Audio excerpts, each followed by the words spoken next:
Hey, hobby friends. Happy New Year's. We did it. We survived 2020. Man, what a fucking bullshit year. It's not been easy. I know that for myself, it's been a lot more downs than ups. And I've had to make sure to take time to take care of myself, take care of my mental health. And I hope that everyone out there is doing the same. I hope that when you look back on 2020, you try and find some of the good in the year, and that moving forward, 2021 is much better for all of you.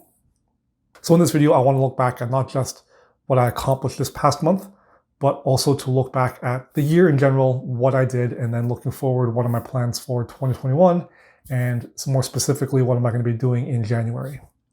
So for those of you who know me, I work in the casino gaming industry, and I guess we got hit particularly hard. The company I worked for ended up having to furlough some of its team members, and I ended up losing my job in April. It was supposed to be temporary, and it transitioned over to be apparently a more permanent unemployment sometime around May or June.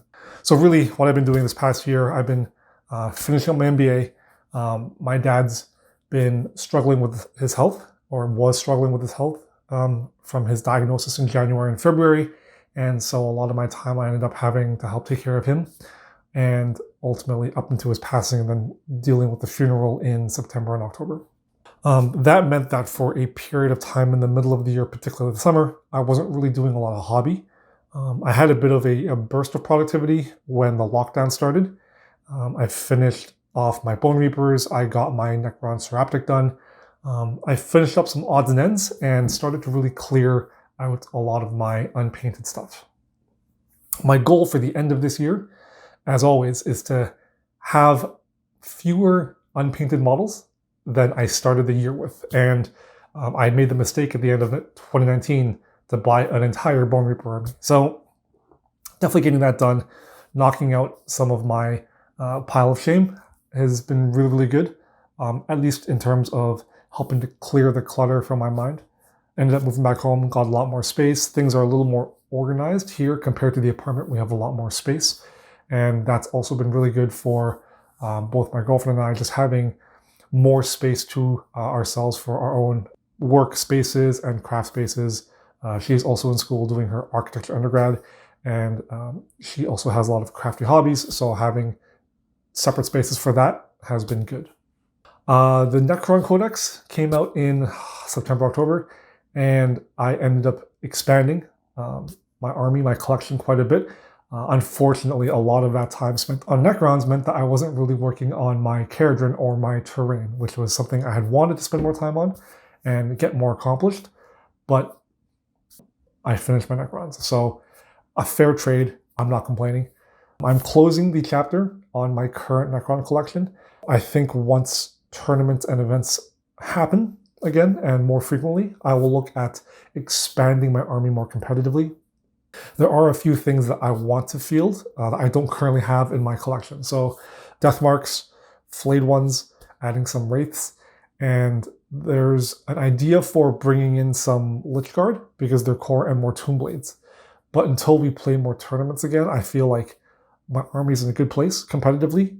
We play a lot of casual narrative in our meta, and I find I'm having to already tone back or dial down the lists I'm bringing. So within my gaming group, within my social circle, when we have our socially distanced games, my army is as competitive as I want it to be without being unfun for everyone involved. So that's all done. I do have Serac, the Silent King. He is in pieces somewhere in the bottom of the cabinet, but I'm sick of painting Necrons, so I'm probably going to wait until March or April when I feel like painting Necrons again to tackle him, make him a month-long project. I did also finish my Nighthawk Collection.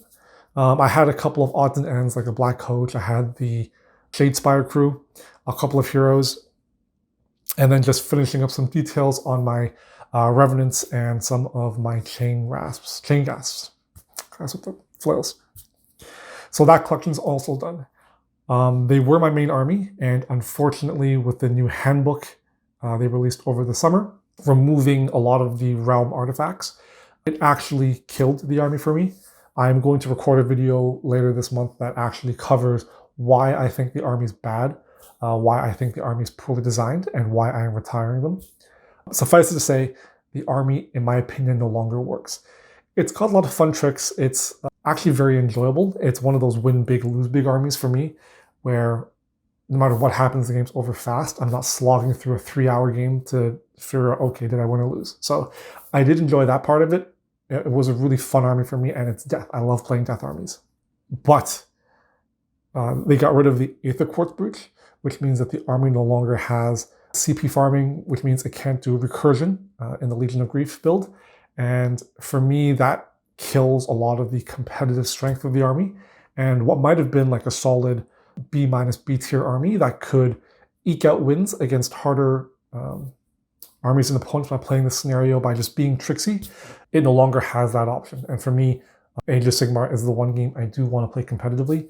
So I'm shelving that. That army's just going to be staying in the cabinet until if and when they do get redone, or whenever that happens. That did provide the motivation and impetus to do my Caradhran. I had been looking at another army that had been non-death. For the past 2 years now, I've been dabbling, trying a couple of things here and there. I tried painting Fire Slayers, no go. Bone Reapers was supposed to be a venture, it ended up being death. Also a boring army to play, and I'll record a video on why I don't enjoy playing the army at some point in the future.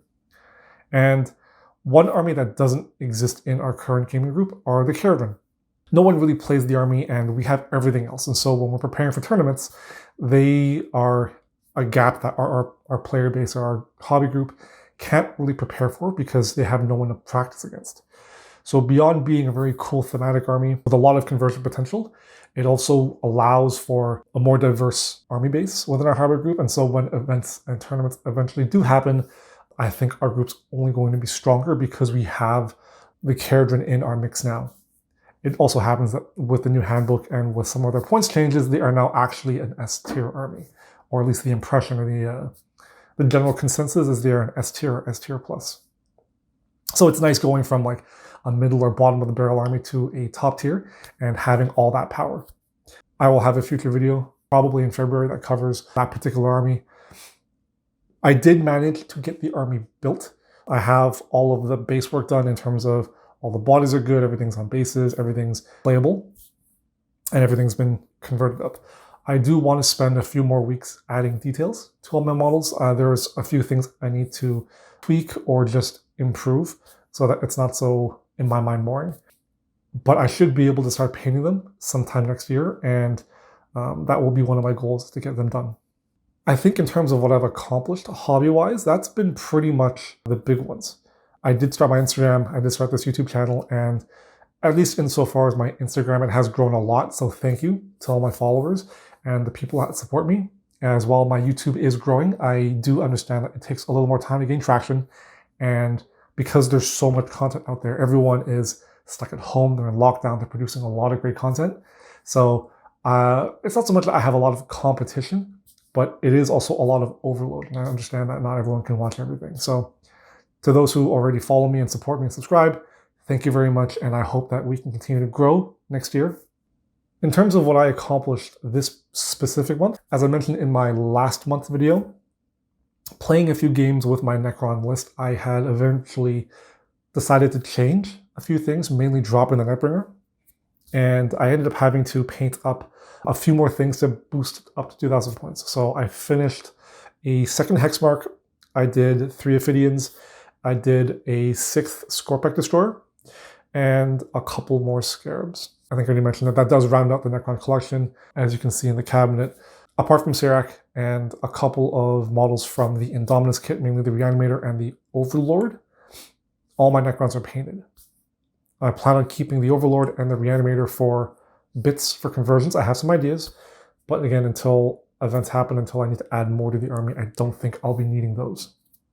Built my KO. I picked up quite a few terrain kits at my local gaming shop, Lords of War, and didn't get as much done on them as I wanted to. The Ophidians ended up taking a lot more time than I expected, and then it is December.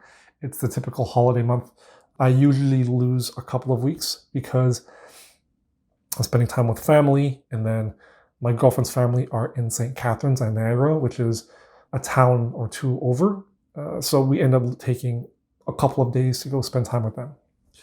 So not as much done this month as I plan to, but still making progress. And any progress I think is good progress. My model count for this year was, I believe, 174 or 176, which is a little down from last year. I think last year I was over 200, like 208 or 210. In both years, these numbers are bolstered by the fact that I am painting armies.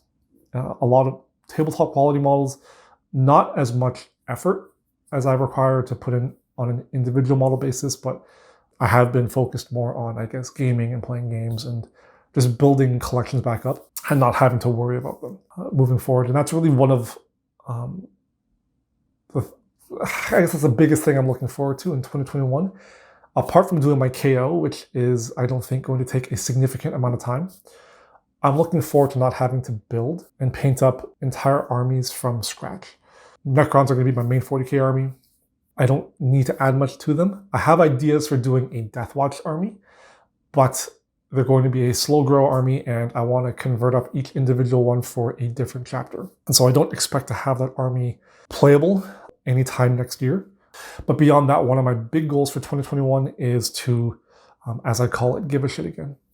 Apart from the terrain and the KO and the Deathwatch, I want to focus on painting models to the best of my ability. I want to focus on learning new techniques and on improving my painting, not just cranking up armies, but pushing the boundaries in terms of my display painting, on doing things I haven't done before or that I'm not comfortable with. So doing dioramas, doing vignettes, doing a lot more conversion, sculpting, scratch building, things like that. So I think 2021 is going to be a very exploratory year for me in terms of the hobby. And I'm going to try and focus less on the army grind or grinding out big projects in terms of the quantity of models. As always, continuing my goal of having fewer painted models at the end of the year than at the start. So my firm goals for next year: finishing my table, finishing my KO. I have 4 or 5 busts and 75 or 150 mil figurines. I want them all done. I don't want any of those unpainted in my cabinet by December 21. Yeah, looking forward for this month of January particularly. It is a 5-week month, so we are going to be doing 5 videos. For sure, I'm doing a Photoshop video. I hope you enjoyed the last one. I know it was a lot to cover. I think the future videos are going to be a little shorter because we're not going through a huge wealth of information. I want to start narrowing and honing down on specific aspects of the program. So this month's Photoshop video is going to be focusing on how to use different tools in Photoshop, specifically the brush, the eraser, the selection and lasso tool, as well as shapes and cutting, or use the knife tool. Those will really form the core of how we interact with the program and do everything else. And then as we do more complex things and tasks, we have that base information to work off of. I want to record a video where I rant about Nighthawk and why they're a bad army and why I love them so much. And then I've got a couple of extra videos. I want to do an oil video, which I think I will be using terrain for. And then I'm not sure if I want to do a second Photoshop video that covers layers, or if I want to do a quote-unquote build guide on one of my Necron walkers. I don't have the parts for it, so I'll have to use descriptions, printouts, and drawings or sketches to try and show you what I mean. I've gotten a lot of requests over the years on doing a build guide or tutorial, and unfortunately, all the walkers that I made, apart from my Ghost Ark, which unfortunately I wasn't smart enough to record a video for, they were all repurposed from walkers I'd built in 2012. And Games Workshop has done several price hikes over the years, and they've made it harder for bits resellers to sell their bits. And so where I could have probably built a walker for just over like $110, $120 in 2012, it's much harder now. I think if I were to buy all the kits new, it would cost over $300 to do one walker. And I've been searching eBay. I've been trying to gather the parts for one in the hopes of being able to do a build guide for one for cheaper, with no luck. A lot of the parts I need are very specific, and more often than not, bit sellers don't really sell those parts, or you have to buy a large portion of the kit at which point it's just better to buy the full kit and get all the parts with it. So I'm going to try and see if I can print out the sprues and get a hold of the instruction PDFs or pamphlets for all the specific kits, and then I can show you what parts to use, how to cut them, and walk you through building one of the walkers. So maybe that is a good video to do and would be helpful for those who want to tackle their own version of the walker. So that's my plan in terms of the content creation side of this month. I also want to make sure that I get all my terrain built and my KO detailed. I'm suffering a bit of a hobby burnout. I don't really want to be painting a whole lot for the next month or two if I can help it. If I do paint anything, I want it to be for fun. So I'll probably paint up a bust or like a 75mm figurine, and then something quick and easy like a terrain piece for the YouTube video I'm going to record. Keep it nice and light and just sort of regain that motivation to want to paint again. So that's it. I hope you enjoyed my rant. Thank you for listening to me ramble on about the past year, my past month, and what I'm going to be looking forward to in the coming year. If you liked the video, don't forget to subscribe for more weekly content and to follow my Instagram at SirJohnTheHo for daily updates on my hobby progress. Until next time, happy hobbying.